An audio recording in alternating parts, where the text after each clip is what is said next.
What's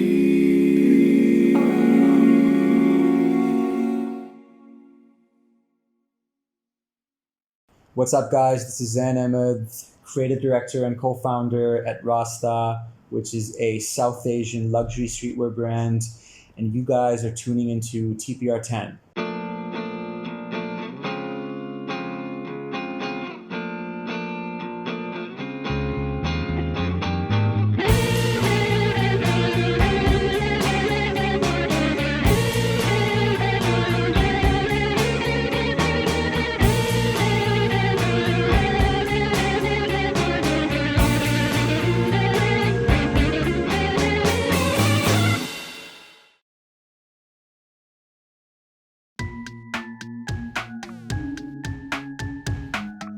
So if I was to describe Rasta in one sentence, I would say that, we are a brand that is trying to recontextualize and reinterpret South Asian artisanship and heritage through the lens of luxury urban wear. So what I do at Rasta is that I'm predominantly the creative director, and I'm also one of the co-founders. So each of the collections is designed and conceptualized by myself, and then I take everything through to production as well. So it's a very well-integrated vertical setup where I'm conceptualizing these designs and then taking them through into production. What that essentially means is that I make sure that each and every single garment is produced to the highest standard, the way I would want it to be produced when it's right there in front of us. And that means that I have to be very intimately tied within our supply chain. And that would mean in turn that I have to work directly with these artisans, sit down with them, see every single phase of the process, go through with my own two eyes, because it's, like I said, it's a very immersive creative process. I didn't have any sort of formal training in regard to fashion, like none whatsoever. I just wanted to start a simple t-shirt and hoodies brand, and I didn't know that it would turn into what it is now. And the idea of Rasta itself, like the concept of Rasta, was actually very different to what it is now as well. Before, it was just supposed to be simple, Pakistani textiles on t-shirts and hoodies, because that's all I knew how to do. I didn't know anything about fashion. But as the brand has progressed, Rasta's ideology and its narrative has also changed into something that's more fashion forward. So yeah, that's pretty much how I started, without any formal training in fashion, without these big dreams of making it into this elaborate, ornately designed fashion brand that it is today. It was just this burning sense within me, this burning passion within me to start an apparel company, and now it's become what it is today. The way we sort of decide what we're going to use in terms of, the type of artisanship, the type of fabrics, is very philosophical and conceptual, and it starts off with the theme of the collection. And I like to design my collections in very unconventional ways, where I like to look at things in a way that they really aren't perceived of as like normally day to day.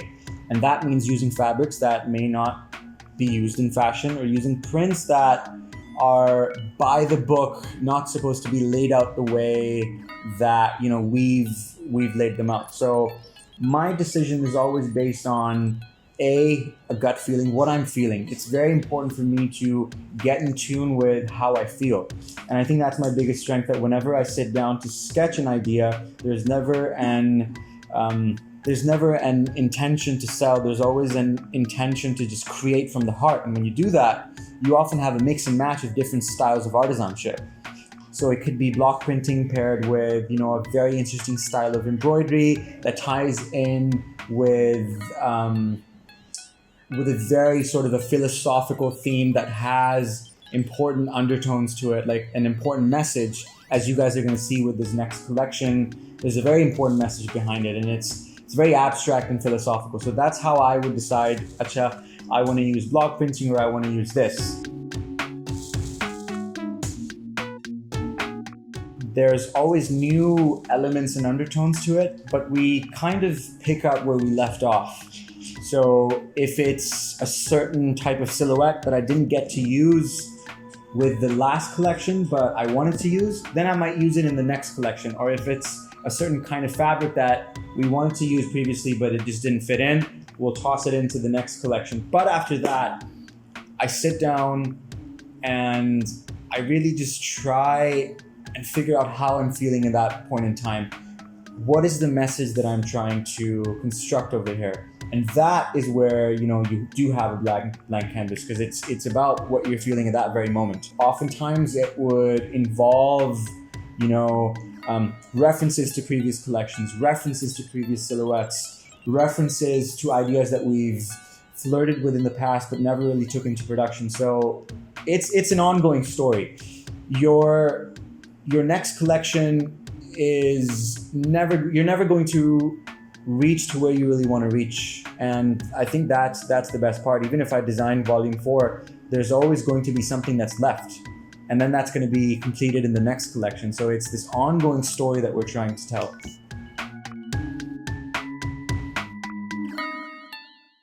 Yeah, so the design team consists of individuals with various skills and backgrounds and technical abilities. And I think the core team would consist of myself, Aslam Saab, who is our partner block printer. Then you have Ali Hassan, who is one of the weavers that works with us in Kasur. After that, we have a set of embroiderers in Sindh. We also have a set of embroiderers in Kasur again. Then comes into play the production manager. The production manager makes sure that the vision of the art direction and the entire design team is put together cohesively in a way that the highest quality is maintained. So that would be our, you know, core design team. And then you obviously have the people who dye the fabric after it's hand woven. What I would say is that any garment that we make, or any garment within fashion, is very collaborative. Fashion is very similar to filmmaking in the sense that if you cut anybody out, you won't have the complete garment. So it's a very collaborative process. And without this core team, without these core members, we wouldn't be where we are today. Number one would be Alexander McQueen. And McQueen inspired me because of the fact that there was never really any pretense with the way he designed clothes. It was so effortless. You just felt that this man was constantly within a flow state. It was an unboxing of his mind. And I think that's how fashion should be. It should be a peek into the designer's mind. And that's where you can really tap into the real artistic side of fashion. So McQueen would be right up there in terms of really unboxing these emotions that were at play at that time in his head. And a lot of his collections had, you know, so many dark elements, and I'm sure that it was a very hard thing for him to create those collections, because you have to tap into certain parts of your memory or your brain that are not very, very nice to you per se, because you're tapping into these really dark times and you're having to convey that artistically, and that's something that's very hard for an artist. You have to sort of break away a bit of yourself to create authentically. So McQueen is one, and then after that, I would say Dries Van Noten is also one, primarily because of the fact that he uses prints so well and his work is so eclectic. It's so out there and loud. Raf Simons just because of the fact that he's a very narrative fashion designer. He's able to incorporate, you know, these narrative elements, filmmaking,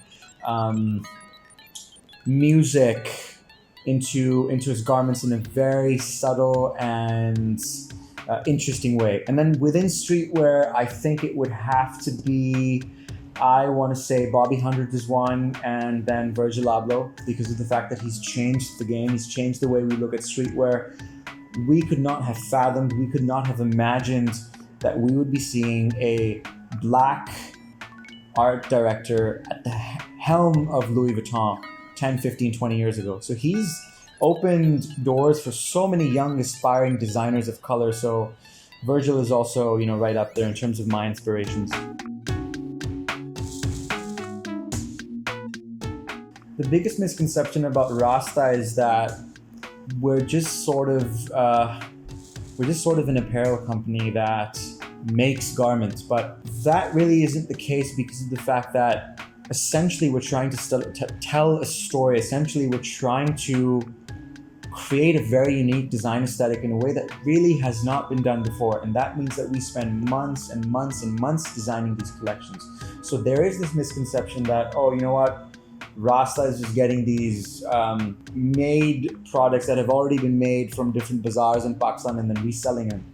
That's not the case. We're actually using these tools, these artisanal tools, to create a completely different design aesthetic. We're using block print and constructing completely different compositions that really have not been done that way before.